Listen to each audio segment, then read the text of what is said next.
Fala, nação tricolor ligada aqui no canal SMB, sou o Preto Tricolor, Douglas Santana, e bora para mais um plantão tricolor para você saber e ficar muito bem informado sobre o meio seu Esporte Clube Bahia, tá bom? De antemão, já larga o likezinho maroto para poder fortalecer nosso trabalho desde o começo aqui do vídeo, porque faz com que mais torcedores do Bahia possam ficar bem informados sobre o dia a dia do Esquadrão. E por falar do Esquadrão, bora falar também sobre as Mulheres de Aço, até porque também fazem parte do Esporte Clube Bahia. Elas que vêm se reforçando bastante nesse mercado da bola. Tivemos algumas saídas, né? A própria Caiusca reforçou a equipe do Atlético Mineiro, né? Foi anunciada até essa semana, inclusive. Mas tiveram várias reposições, né? Diversas posições para o time do Bahia. E a CBF já divulgou a tabela da primeira competição que o Bahia terá nesta temporada de 2026, que é o Brasileiro A1. O Bahia que figurou, né, até as quartas de final no ano passado, né, um feito inédito na história do futebol nordestino, também das Mulheres de Aço, e que agora busca galgar voos maiores na competição nacional, que é bastante difícil, e que teremos inclusive Bavi, tá bom? Teremos Bavi já na terceira rodada do Brasileirão Feminino. Então, se já estamos em clima de Bavi do masculino para o baiano, né? Já sabemos também que vamos ter também no Brasileiro lá para a quinta rodada. Também teremos no feminino, e aí também conto com sua presença, com seu apoio, para dar aquela força, né? Para que a nação tricolor possa colar junto com o time do Bahia em mais um clássico, desta vez agora com o time feminino na Série A, beleza? Clássico de elite. A Confederação Brasileira de Futebol divulgou na noite da última quinta-feira a tabela básica do Campeonato Brasileiro Feminino. A competição tem início previsto para a data base do dia 15 de fevereiro, ou seja, ali no meio do Carnaval, inclusive. Já depois de Carnaval, né, praticamente. O primeiro adversário das Mulheres de Aço será o Cruzeiro na Fonte Nova, no caso em casa, né? Tô falando aqui na Fonte Nova, mas em casa, né? Porque o Bahia também pode optar por jogar em Pituaçu ou também no gramado sintético do CT Varistides Macedo. O Bahia encerra a primeira fase da competição diante do Juventude fora de casa. Confira a ordem do jogo do Esquadrão com as database, ó. Dia 15 na primeira rodada, a data base por enquanto. Primeira rodada será contra o Cruzeiro, jogando em casa.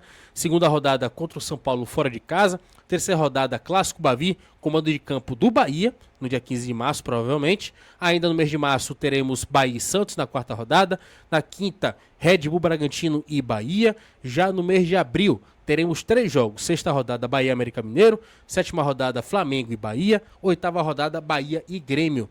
Já no mês de maio, teremos 4 partidas. Nona rodada, Bahia e Palmeiras.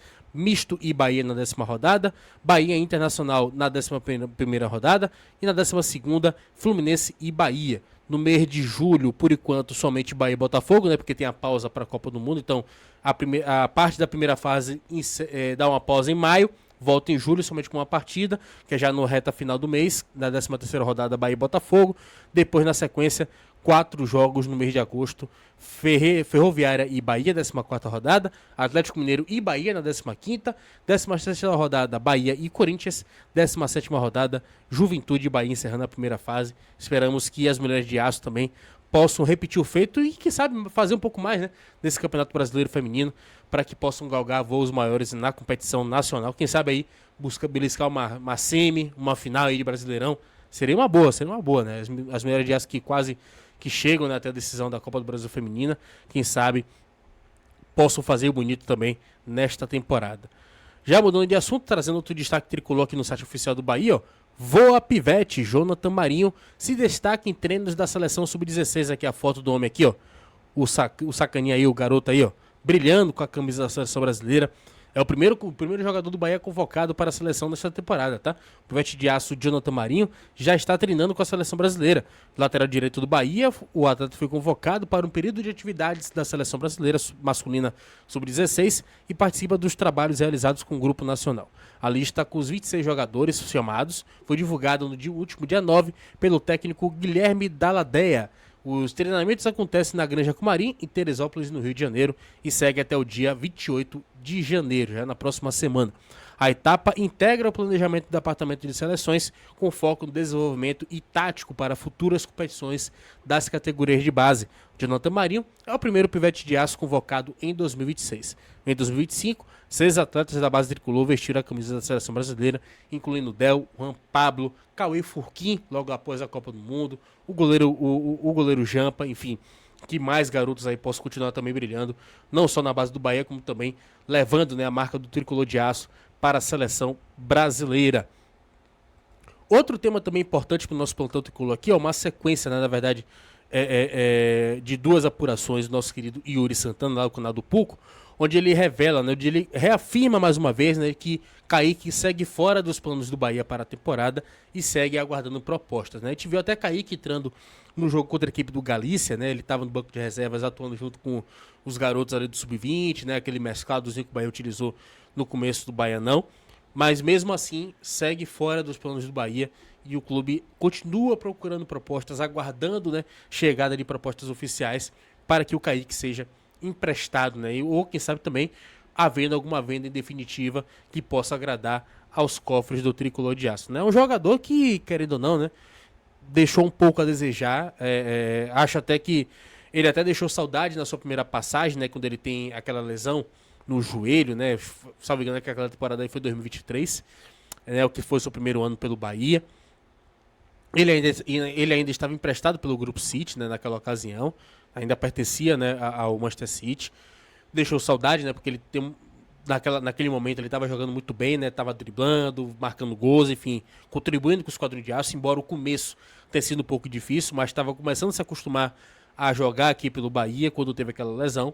E aí ele retornou no ano passado, né, chegou já fazendo aquele gol da decisão, né, do Campeonato Baiano, onde garantiu o título do Bahia dentro do Barradão, né, no ano passado. Quem não se lembra desse gol que ele marca no segundo tempo, fez o gol importante do triunfo do Bahia contra o Palmeiras no ano passado, né, pelo Brasileiro também, mas só viveu de lampejos, né, só viveu de highlights, né, com todo respeito ao atleta, mas só viveu de highlights, né, e um jogador do quilate, né, do Kaique, né, pelo que a gente ouvia falar do Kaique, principalmente nos treinos, né, da capacidade que ele tem de driblar, da capacidade técnica que ele tem diante dos seus concorrentes, né, ali pela ponta do Bahia, ele era o melhor que tinha com a opção.